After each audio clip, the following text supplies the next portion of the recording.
this is Gina. Today I'm going to show you how to make this cute little anklet. It's getting to be that season where we're going to be wearing our little flip-flops and sandals, and I thought an anklet would be something different, and so I have designed a little anklet. This is using the Spring Palette treasure bag. However, it's just crystal and chain jump rings, a clasp, and a charm. So you can gather up anything that you have and make this, so do not feel left out. And I will discuss alternatives and how to measure your chain so that even though you don't have the same chain I have, you can do this project. So don't feel left out if you didn't get the treasure bag. However, if you did, then you have everything you need to just go along with me. So let's go ahead and look and see what it takes to make this little project. Okay. For this project, I'm going to be using 6 crystals, and I've got pink, purple, and yellow. You can use any color scheming you'd like, or all one color, all different colors, it doesn't matter. I'm using a 10 millimeter polyhedron crystal. You can use a 10 millimeter round, a solid, you could use a gemstone, you could use a 8 millimeter bicone, you could use an 8x6 rondelle. You can use whatever you'd like that will draw attention for the crystal section. So whatever size you would like. If you use a very small one, that will work. It just won't show as much. So just pick out 6 crystals that you like. Of course, if you need a longer anklet, you can always do one more section and add one more crystal. However, you can also just put an extender on the clasping area and not worry about that and do the measurements I do. So you'll need 6 crystals, and then I'm going to use a lobster claw clasp. Depending on the size of your clasping, that will also change the length of your anklet a little bit.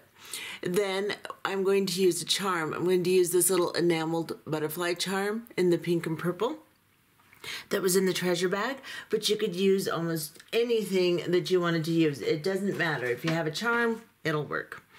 Then we're going to be using some head pins, and probably 6 of them. And then we're going to be using some 7 millimeter round jump rings. Of course, you could use a 6 or an 8. It's just going to change the length of your bracelet a little bit. Mine are 7 millimeter round. Then I'm going to be using some 5 millimeter round jump rings. You can use a 4 or you can use a 6. Again, it's going to change the length and just slightly the appearance of your anklet, but should work just fine. So you're going to need probably about 8 of your 7 millimeter and around 25 of your smaller ones, 4, 5, or 6 millimeter. I would stay with a 4 or 5. And then we're going to use some of the chain that was in the treasure bag. However, you can use whatever chain you'd like. I will show you how to modify your piece or figure out your piece if you don't have the same chain. So that's not really an issue. The thing is, my metals are all kind of different colors. So I figured if I stayed consistent with the clasping color, the large jump rings, and the head pins, and alternated in between these colors, I should be fine. And it doesn't look too bad. It turned out okay.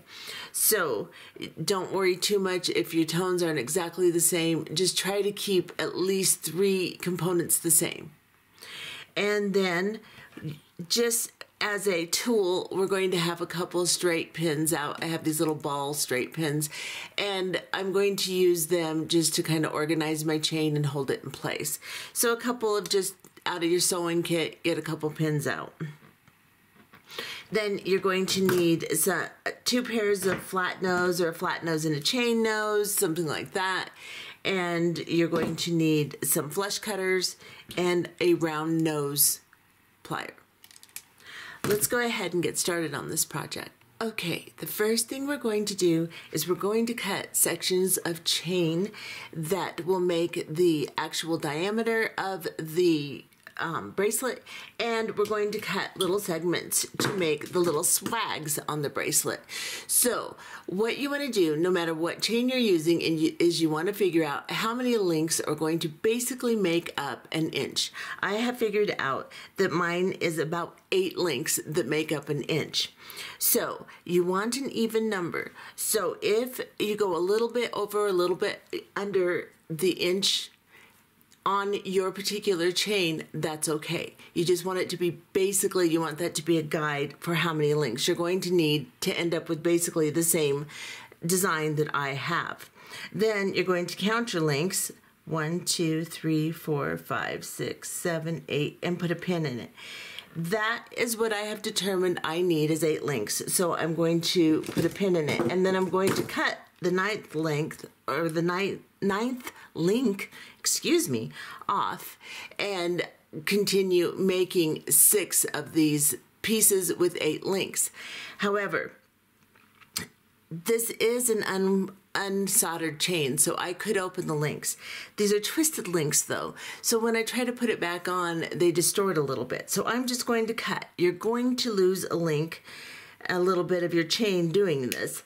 However, if you're using a different chain than I am and you have bigger links and it's not soldered, then go ahead and open your links and then close them again if you'd like.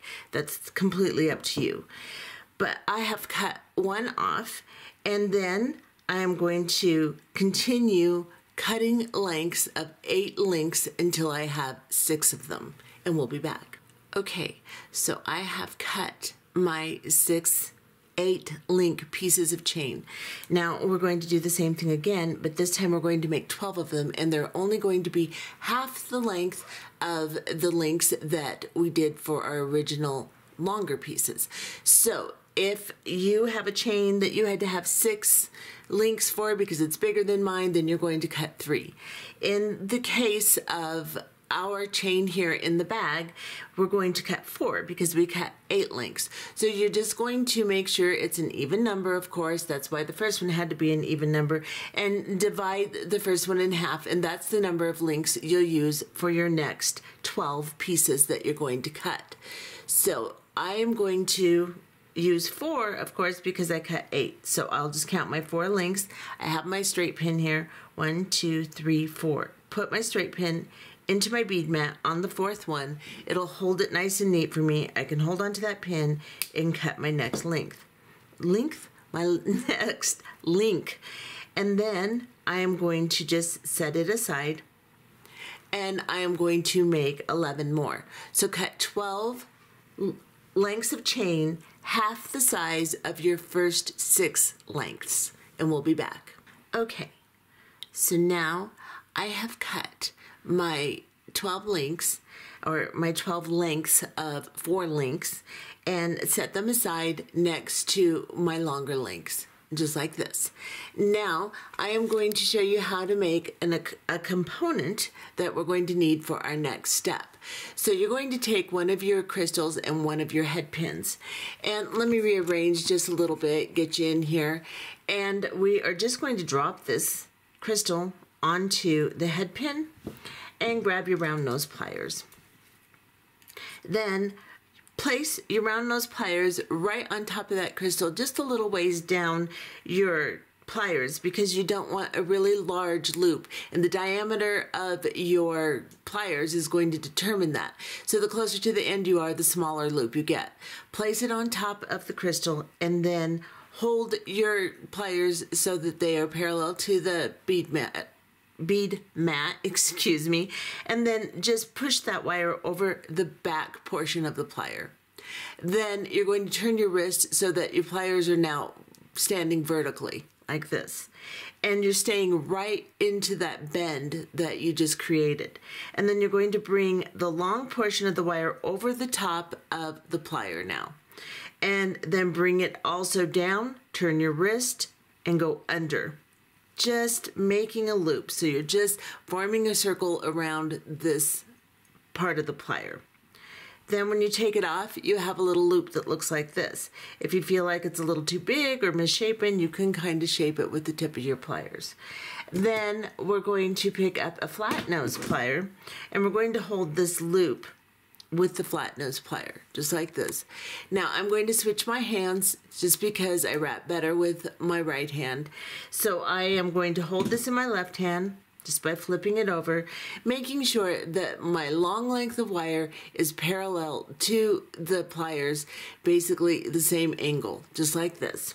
And then I'm going to grab a pair of chain nose pliers, and I am going to start to turn this long wire.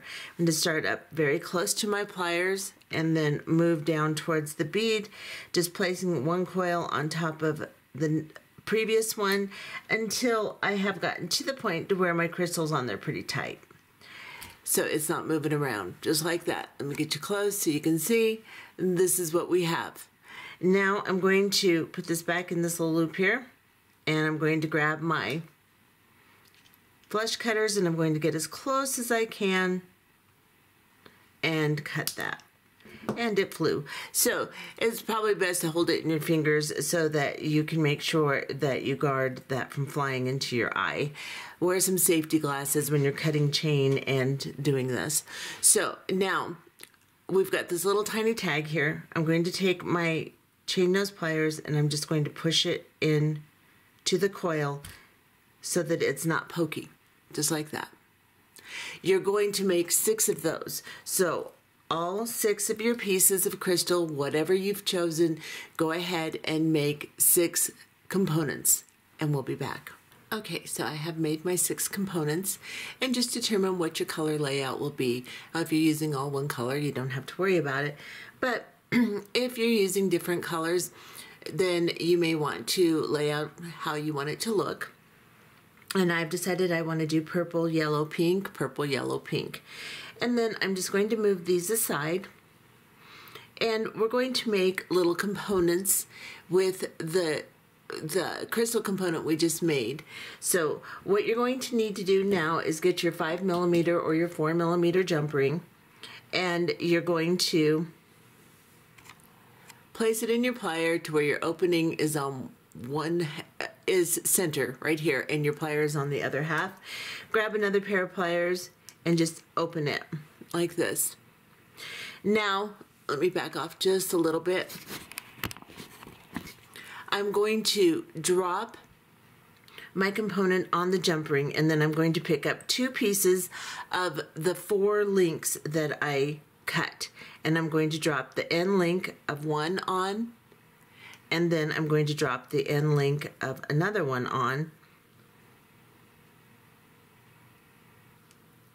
and I'm going to close my jump ring by twisting it back the opposite way. Make sure it's shut nice and tightly, and then just grab these chains and straighten them out. You can use your pins, or really you only need 1 pin, but I have 2 out, so just straighten it out to where things are not twisted, it looks good, and then you're going to get your bigger piece of chain and 2 4mm jump rings or 5mm jump rings, whatever you're using. Open another jump ring and then slide on the end components on both chains. So I'm just going to slide this one on, and then I'm going to slide this one on, trying to keep things from getting all boggled up here. So if you need to, you can anchor it with a pin and then slide underneath. Just like that. And then I can close it. That way I know things are not all messed up, twisted, weird, whatever.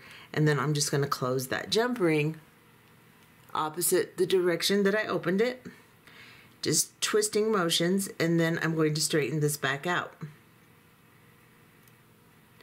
I'm going to grab one of my straight pins and just stick it in that loop there and straighten this together.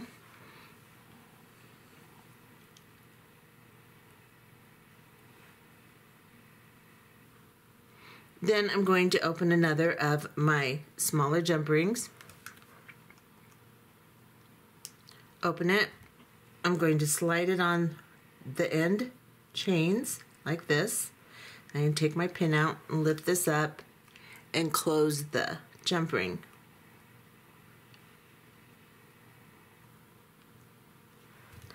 And then I'm just going to lay it out, make sure it looks good.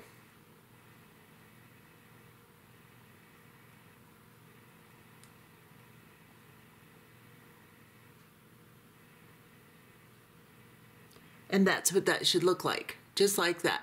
And I'm just going to straighten it out, set it aside, and then I will make 5 more of those exactly the same way with each one of the crystals. So go ahead and make 5 more of these little chain components like this, and we'll be back. Okay, I have made my 6 components complete. Now all there is to do really is to connect them with bigger jump rings in between. Now, let's talk length a little bit. The length of this is going to end up to be close to 10 inches. Now, most people's ankles, most anklets are 9 to 10 inches. They can be longer or they can be shorter depending upon the size of the person. So if almost 10 inches is going to be too big for you, then you may want to use a smaller jump ring in between each section instead of the 7 millimeter I'm going to use. Or you can elect to do 1 unit shorter and make an extension on the end so that you have a little bit of leeway for putting it on your ankle. That extension you can clasp on whatever jump ring you want. So you put 4 or 5 jump rings on there and then attach your little butterfly pendant to it, or your charm, whatever you're using. So you can adjust this you can make it longer if what I make is not long enough. Just put more jump rings on the end and then you will have adjustable length. So what we're going to do now is I've laid all of mine out nice and neat. And it's just a matter, like I said, of connecting the bigger jump rings in between.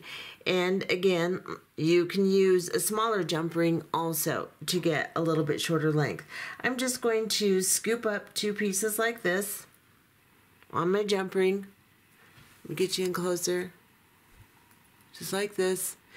And then I am going to close it.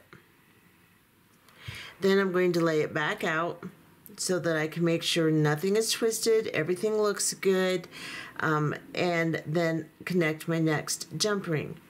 So that looks pretty good.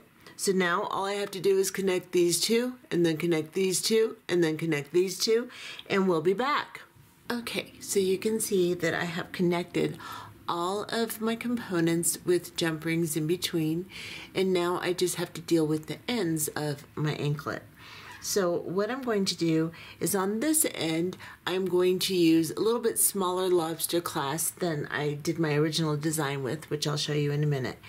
And I'm going to use one of the small jump rings that I've been using to connect my lobster claw on this end.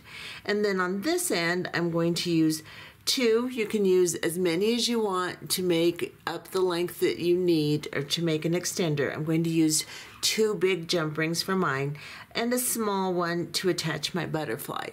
Now, like I said, as many jump rings as you need to put on to achieve the length you need, especially if you're a small person and you had to take a complete section off and it's still too big, or it's not quite big enough is what I'm trying to say, then just take the section off and add what you need in length with jump rings. So this is what we're going to do first. We're going to open one of the small jump rings that you've been using, and we're going to just put it on the lobster claw here. Or actually, I think I'll scoop up this side first. So I've got the big jump ring. I'm going to drop on my lobster claw, and then I'm going to close the jump ring. And I know you can't see it perfectly, but we've been opening and closing jump rings this whole time, so it's the same thing.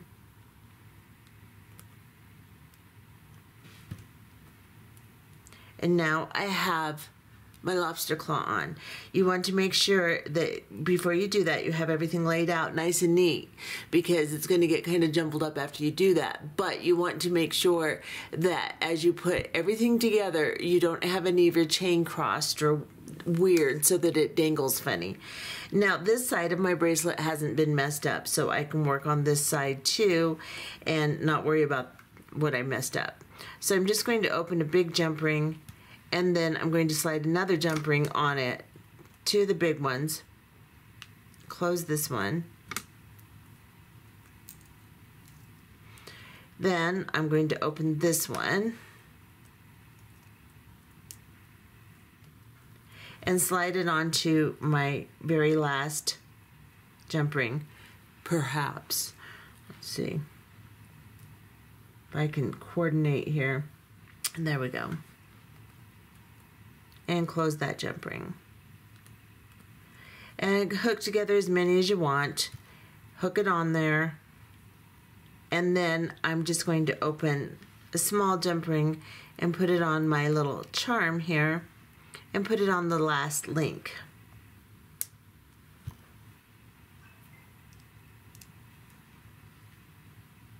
Now this isn't a double-sided charm. It's gold on one side and enameled on the other.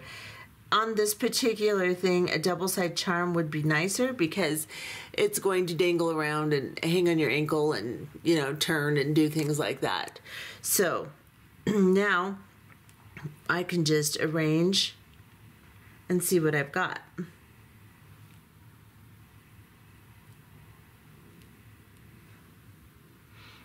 And that's what that looks like.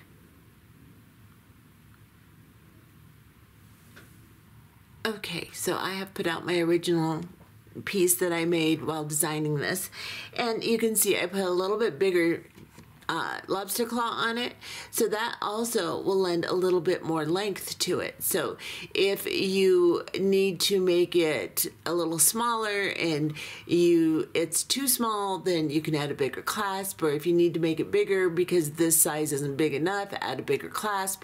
You can get lobster claws in all kinds of sizes, so you can get them really big if you want to. The bigger ones are easier to manipulate, so I like them. However, they tend to add length, so you have to take that into consideration. This one, I used a smaller one, and it's a little bit daintier, and I used one less jump ring to put on my butterfly. So on this side, I used two small jump rings, so you get a little bit longer dangle. So you can adjust it however you want to get the effect that you would like. And I'll be back in a moment and show you what it looks like on the ankle. And this is what it looks like on the ankle.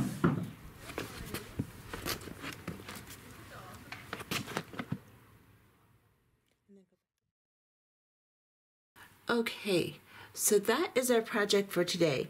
But I also want to show you there's other ways to modify this too.